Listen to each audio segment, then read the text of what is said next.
Somebody point the old man toward the craft tent.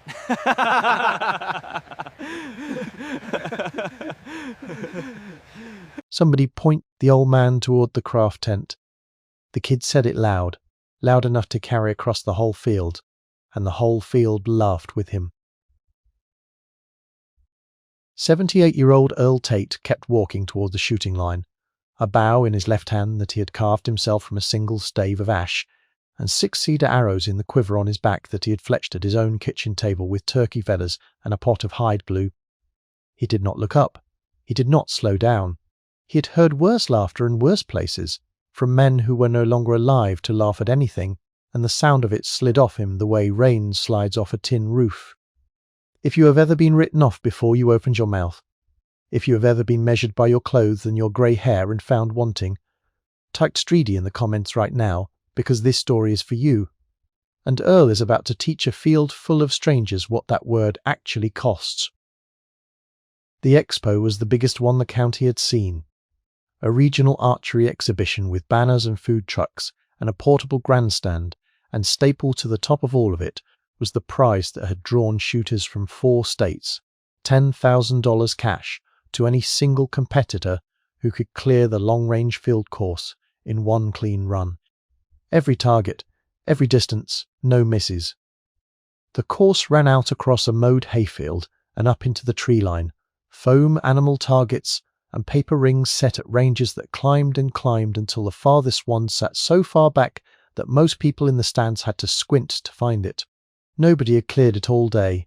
Boys with $4,000 compound bows, machined risers, magnified sights with illuminated pins, mechanical releases that broke the shot cleaner than any human finger, carbon arrows tuned on a spinner to 1/1000th of an inch. They had the equipment. They dropped 1 arrow here, 1 there, and walked back to the line, shaking their heads. The money was still on the table when Earl signed his name on the clipboard in careful cursive, and a teenager in a sponsor jersey looked at the wooden bow in his hand and actually said it out loud. "Sir, is that a museum piece?" "No," Earl said. It was the only word he gave them, and he gave it quietly. He set his feet at the line the way a man sets a fence post, square and final. He had a face like a dry creek bed, all weathered lines, and hands that looked too big and too still for the rest of him. Those hands did not shake. That was the first thing a careful watcher might have noticed, if anyone had been watching carefully instead of grinning. A man that age in that sun, with a crowd snickering behind him, and his hands hung at his sides like they belonged to a statue. He had not come for the money. People would assume he had, later when they told the story, but it was never the money.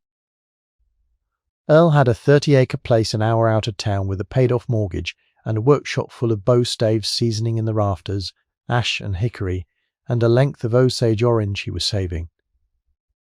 He came because of the date. He came every year on this week somewhere, to a range or a field or just a back 40 by himself, and he put 6 arrows into 6 targets, because there had been 6 of them once, and he was the only one of the 6 still drawing a breath, let alone a bowstring. The expo just happened to fall on the right week this year, an hour from his door with a crowd. He told himself the crowd didn't matter. He was about to find out that it did. Earl's grandfather had been a bowyer up in the hill country, back when a boy got a knife and a tree and a winter to figure it out. The old man taught Earl to find the grain, to follow it, to never fight the wood, but to listen to where it wanted to bend. He taught him to shoot without sights, without aids, without anything between the eye and the target but breath and bone. Instinctive, they call it now. Back then they just called it shooting. The grandfather had one rule, he repeated, until it lived in the boy's marrow.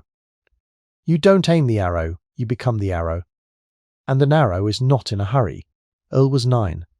The first time he held a full draw until his arms screamed and his grandfather said, "Not yet, not yet," and then, finally, soft as a secret. Now the arrow had found the centre of a stump at 40 yards. The old man never praised him. He just nodded once, and to Earl that nod was worth more than any trophy he would ever not win. What none of the laughing strangers knew, What was not written on the clipboard was what those hands had done in the years between that stump and this hayfield. They did not know about the war. They did not know that in 1969, a skinny 21-year-old named Earl Tate had volunteered for the long-range patrols, the six-man teams that walked out past the wire into country nobody else would go, deep into the Central Highlands, to watch and count and report and disappear before anyone knew they had been there. The 75th, the Rangers, the men who lived or died by how still they could be and how true a single shot could fly, 6 men to a team. You learned every man's breathing in the dark. You learned to be patient the way a stone is patient. And you learned that the difference between coming home and not coming home could be one steady release at the worst possible moment of your life. He knocked the first cedar arrow without a word. The field had not gone quiet yet. There was still a ripple of grins, a phone or two raised to film the old man's inevitable embarrassment. Earl raised the ash bough, drew to the corner of his mouth in one smooth pull, no hitch, no creep, the wood groaning low like a ship's timber, and he held. He held for one heartbeat past comfortable, and then he became the arrow. The cedar shaft left the string with a sound like a single hard hand clap and crossed the first distance and buried itself in the dead centre of the first ring before most of the crowd had finished smiling. A few people clapped, the way you clap politely for a thing you expect to be a fluke. Earl was already walking to pull the arrow, because he only had 6, and an old longbow hunter pulls his arrows and shoots them again, the way his grandfather had. The way you do when wood is precious, and you made each one by hand in the lamplight. Second target, father. Same draw, same hold, same hand clap, dead centre. The laughter had a different texture now, thinner, uncertain. Third target was up the slope into the broken light of the tree line where the wind moved unpredictably through the gaps. The target most of the young shooters had clipped or missed clean, and Earl read the wind off the grass tops the way you read a face, and adjusted by an amount no instrument could have told him, and let the breath out, and loosed. The arrow leaned into the crosswind and came back to true at the last instant and struck home with a thock that carried all the way to the grandstand. Nobody was laughing now. If your skin just went tight, if you felt the field turn, type "Streedy" one more time, because the men who taught Earl that word are not here to see this, and somebody ought to say it for them. He worked his way out across the course like a man walking to church. 4th, 5th. Each shot the same, an unhurried ritual. Draw. Hold. Become. Release. Walk. Pull. There is a kind of stillness that cannot be bought with money or built into a machine, and the crowd was watching it now in real time and did not have a word for what they were seeing. A retired commentator on the pay had stopped narrating and was just breathing into the microphone. The farthest target, the one almost nobody could even see clearly, the one that had beaten every compound bow and laser sight on the field all day, sat waiting in the deep distance like a question. Earl knocked his 6th arrow. He did not rush. He let the whole field hold its breath with him. The wind died, the way it sometimes does at the exact moment that matters, and he drew the ash bough one last time and held it longer than he had held any of them, an old man's arm trembling now, not from nerves but from 78 years of gravity, and he did not let that tremble into the shot. He set it aside, the way he had set aside a crowd's laughter and a jungle's terror, and somewhere in the back of his mind, a voice as old as his marrow said, "Not yet, not yet, now."